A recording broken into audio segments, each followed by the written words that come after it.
Bonjour à tous. Je vous propose un petit texte intro dont l'objectif c'est de travailler les articles partitifs parce que tous les jours, je reçois des messages des gens qui me posent la question. En sachant que dans la description de cette vidéo, au moment de partage sur YouTube, je vous laisse des explications sur les articles partitifs et également les prépositions ou d'autres tels que les articles définis et indéfinis, car on en a plusieurs. Ici, c'est un texte, donc c'est bien parce que vous pouvez travailler aussi le vocabulaire du quotidien. On a la liste des courses de Léa et Julien. Léa et Julien préparent la liste des courses pour le mois. Ils ouvrent le frigo et voient qu'il n'y a plus lait. Donc, qu'est-ce qu'on utilise ici quand il n'y a plus lait? Ici, il y a un piège et je vous explique. Lait ou lait, c'est une question d'accent, c'est un mot masculin.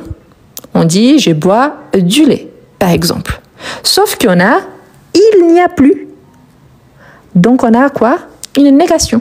Et quand on a la négation, le partitif, il disparaît. Donc, il n'y a plus de le. Pourquoi? Parce que c'est une phrase négative. Donc, c'est pour ça que c'est bien. On commence déjà avec un piège. Donc, normalement, du lait, sauf quand il s'agit d'une phrase négative. Pensez que quand on a plus de lait, on a zéro. Donc, zéro, on n'a pas besoin de partitif. D'accord? Ensuite, on a Julien regarde les placards et dit « Il faut acheter riz et pâtes ». Donc, il faut acheter riz et pâtes. Riz, on dit quoi par rapport à riz? Super, riz c'est un mot masculin. Donc, on dit « Il faut acheter du riz ». Et pâtes. Pâtes, ici c'est intéressant parce qu'on voit déjà la marque du pluriel. Donc, on dit « et de pâtes ». Je vous rappelle la petite règle, du avant les mots masculins, de la féminin, tous les deux ici, quand les mots commencent par une consonne. De L' quand le mot commence par voyelle ou H muet, D au pluriel. Pas de ou pas de apostrophe s'il s'agit d'une phrase négative. Donc on a presque plus sel ni poivre. On a presque plus sel ni poivre. Donc, qu'est-ce qu'on a là? Super, vous avez bien remarqué qu'on a une phrase négative. Donc, on n'a presque plus de sel ni de poivre. Normalement, sel masculin, du sel, poivre féminin. Donc, poivre masculin, du poivre, sauf qu'ici, négatif, donc de. Léa répond oui, et aussi farine pour faire des gâteaux. Donc, farine masculin, féminin, singulier, pluriel. Farine, c'est un mot féminin. Une autre phrase, il n'y a pas de négation. Si, ici, je vais vous rappeler parce qu'il faut penser au contexte, ok? Ça, c'est important. Si je pense en tant que continuation de ma phrase ici, on n'a presque plus de sel ni de poivre. Ici, on doit utiliser de. Pourquoi? Et aussi de farine pour faire des gâteaux. D'accord? Ici, c'est une continuation de la phrase. C'est aussi ici, c'est un accord dans le sens que je continue. Il n'y a pas non plus cela. D'accord? Donc ici, je mets directement de. Par contre, si je pense, ok, mais j'ai une phrase isolée. Si j'ai la phrase isolée, je ne pense pas au contexte. C'est pour ça que je vais ajouter ici entre parenthèses, ok? Donc, je dis de la farine car c'est féminin. Et si je n'ai pas de contexte, je ne sais pas qu'il s'agit d'une continuation négative. Mais pensez aux détails. Ici, c'est un texte, donc on continue, ok? Oui, il y a aussi de farine pour faire des gâteaux. Ici, des gâteaux, on pourrait utiliser en tant que partitif également, d'accord? Donc, pensez au contexte. C'est pour ça qu'ici, je mis les deux. Il reste encore sucre, mais il faut acheter miel. Il reste encore sucre, mais il faut acheter miel. Parfait. Donc, sucre masculin, du sucre. Vous voyez qu'ici, on commence une nouvelle phrase positive. Il reste encore. Mais il faut acheter. Ici, la phrase, il est en opposition, mais c'est une phrase positive. Donc, mais il faut acheter du miel. Donc du miel est également masculin. Ensuite, elle note sur la liste. On a encore beurre, mais on n'a plus huile d'olive ni vinaigre. Donc on a, tout d'abord, on a beurre. Beurre, masculin ou féminin. Beurre. Super, donc beurre c'est masculin. Donc on a encore du beurre, mais on n'a plus négatif. On n'a plus huile d'olive ni vinaigre. On n'a plus huile d'olive ni vinaigre. Donc, huile d'olive commence par un H, mais c'est un H muet. Vous vous rappelez qu'on a les H muets, c'est lui qu'on peut faire liaison et élision, et le H aspiré qu'on ne peut ni faire l'élision ni la liaison.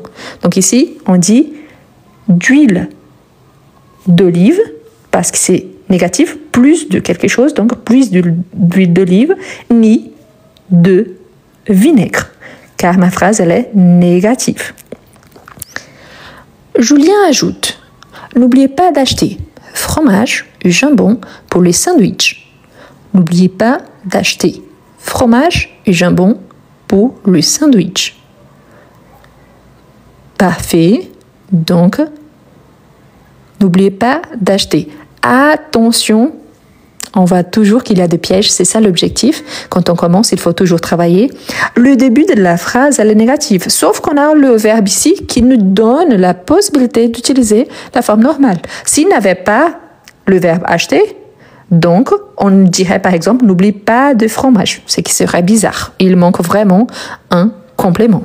Mais ici, n'oubliez pas d'acheter du fromage et du jambon pour le sandwich. Pourquoi c'est différent de cette phrase-ci, de cette phrase-là et tout ça? Parce qu'ici, il y a, au-delà de la négation, il y a le verbe acheter. D'accord? Vous voyez qu'ici, il y a le D apostrophe. Donc, ici, c'est une préposition qui vient après le pas, déjà utilisé avec le verbe acheter. Ici, c'est le partitif avant fromage et jambon. D'accord? D'ailleurs, est-ce qu'il reste viande dans les congélateurs? D'ailleurs, est-ce qu'il reste viande dans le congélateur? Viande féminin, oui, parfait. Donc, il reste de la viande dans le congélateur. Donc, il a Léa. Il y a encore poulet, mais plus bœuf ni poisson. Donc, il y a encore poulet, mais plus bœuf ni poisson. Donc, il y a encore poulet masculin, du poulet, phrase ici affirmative, il y a encore du poulet, mais plus négative, ni négative, mais plus de bœuf, ni de poisson. D'accord?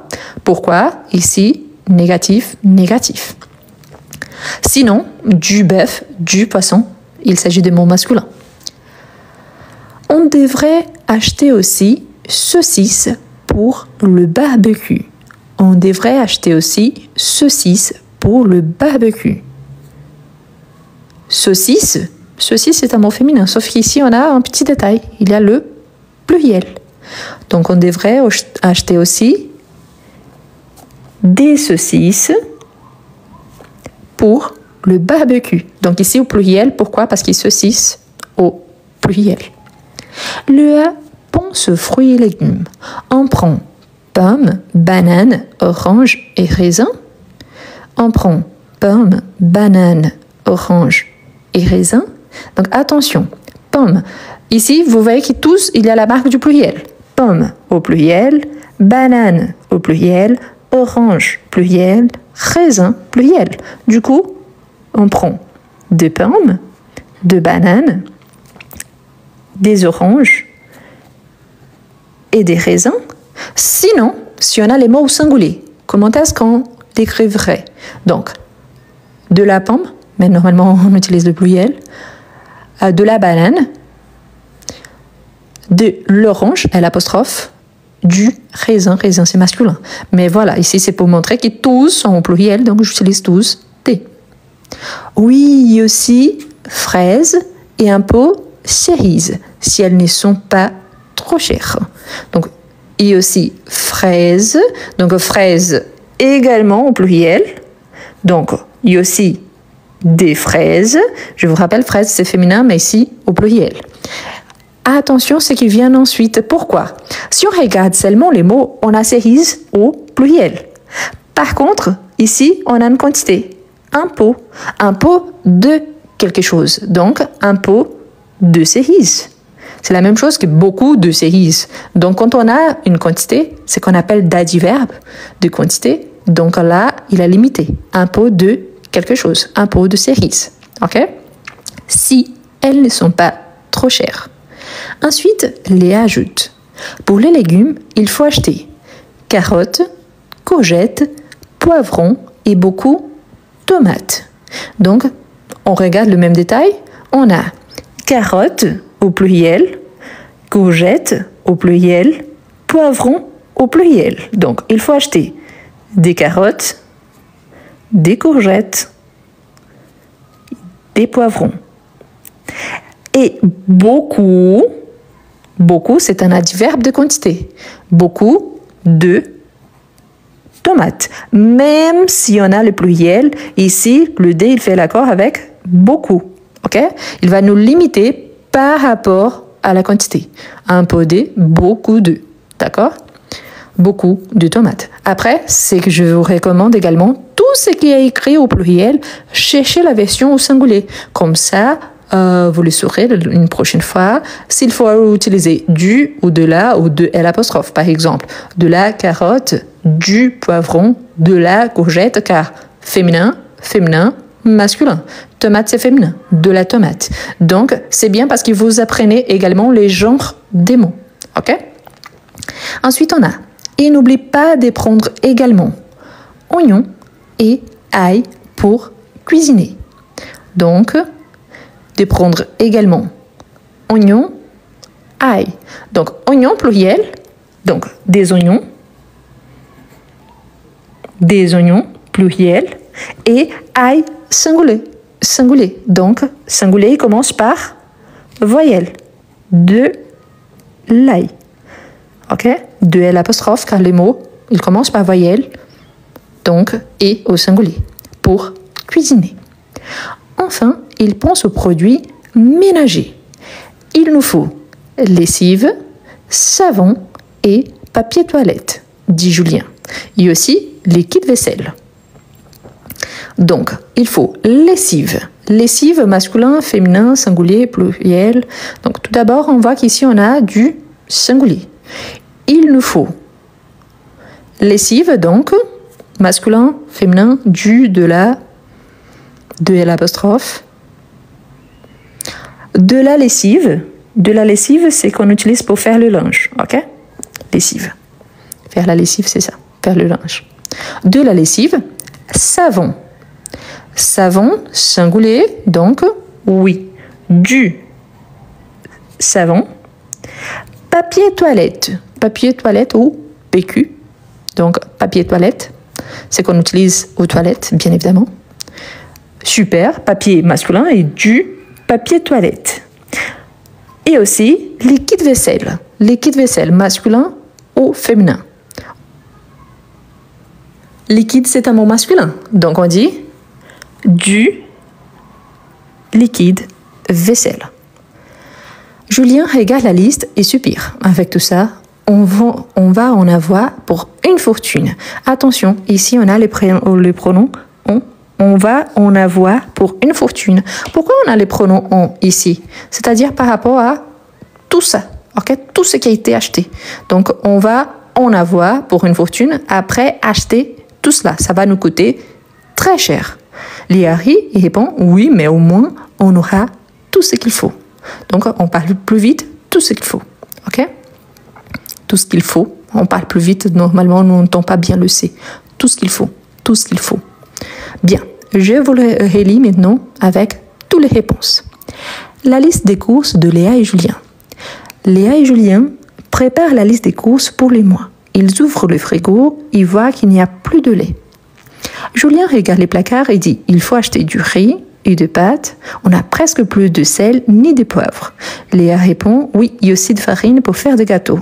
Il reste encore du sucre, mais il faut acheter du miel. Ensuite, elle note sur la liste. On a encore du beurre, mais on n'a plus d'huile d'olive ni de vinaigre.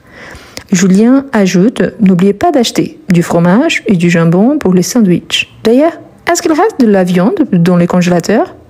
Léa, il y a encore du poulet, mais plus de bœuf ni de poisson. On devrait acheter aussi des saucisses pour le barbecue. Léa pense aux fruits et légumes. On prend des pommes, de bananes, des oranges et de raisins. Oui, il y a aussi de fraises et un peu de cerises si elles ne sont pas trop chères. Ensuite, Léa ajoute, pour les légumes, il faut acheter de carottes, de courgettes, des poivrons et beaucoup de tomates. Et n'oubliez pas de prendre également des oignons et de l'ail pour cuisiner. Enfin, il pense aux produits ménagers. Il nous faut de la lessive, du savon et du papier toilette, dit Julien, et aussi du liquide vaisselle. Julien regarde la liste et soupire. Avec tout ça, on va en avoir pour une fortune. Léa rit et répond, oui, mais au moins, on aura tout ce qu'il faut. Donc, tout ce qu'il faut.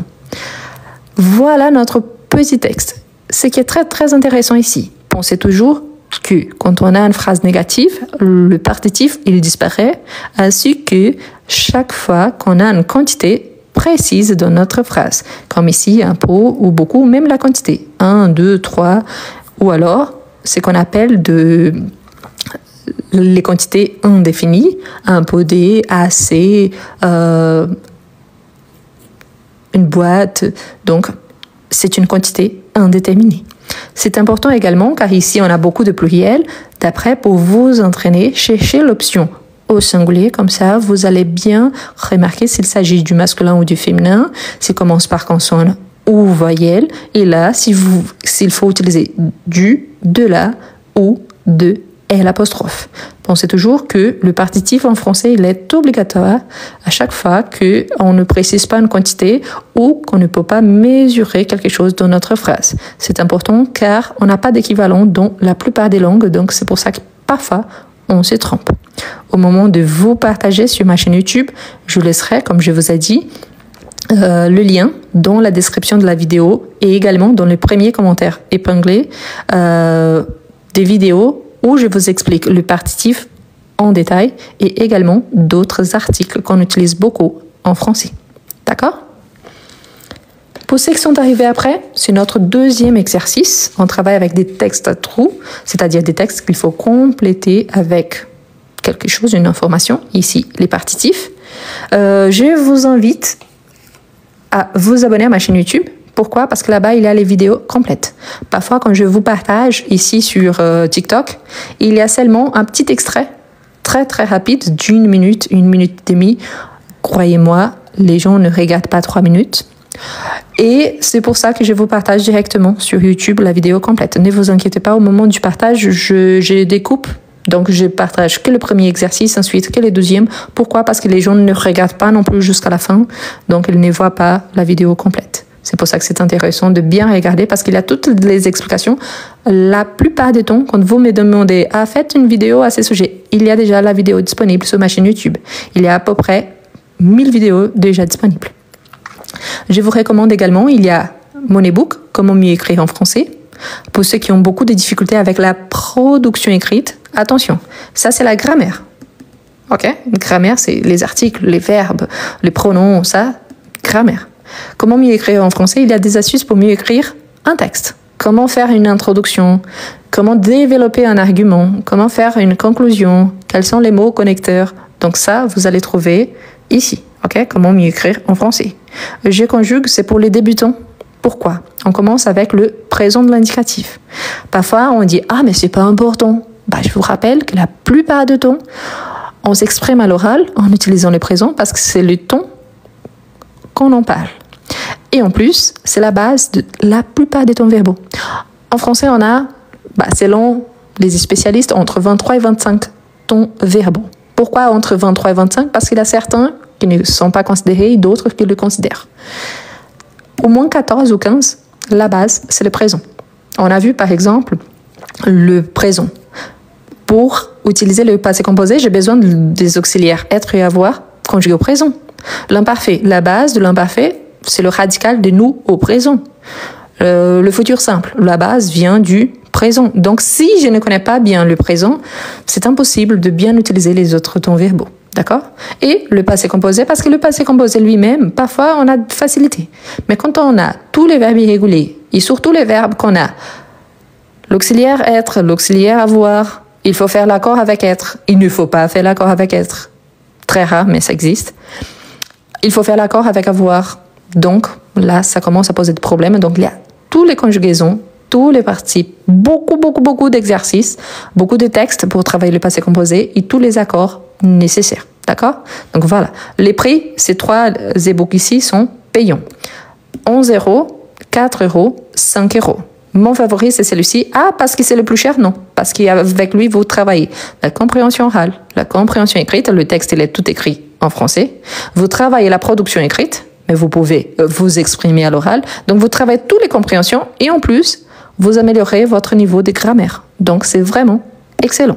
Ah, mais c'est 11 €. Pour les prix français, c'est vraiment très raisonnable. OK? C'est un e-book. Qu'est-ce que ça veut dire? C'est un livre numérique. Ah, mais pourquoi numérique? C'est qu'on appelle de PDF? Oui. Ah, mais vous allez vendre un PDF à 11 €. Le travail pour le faire, c'est exactement le même. Moi, je n'utilise pas ChatGPT, intelligence artificielle ou quoi que ce soit. La différence, c'est qu'au format papier, quand vous recevez chez vous, ça coûterait entre 35 et 40 €. Si vous habitez à l'étranger, voire 50 €. Ici, ça coûte 11 €. Et vous pouvez l'avoir les jours même que vous achetez dans votre espace client. C'est pour ça que c'est intéressant. C'est moins cher et vous aurez l'accès immédiat à votre livre. D'accord?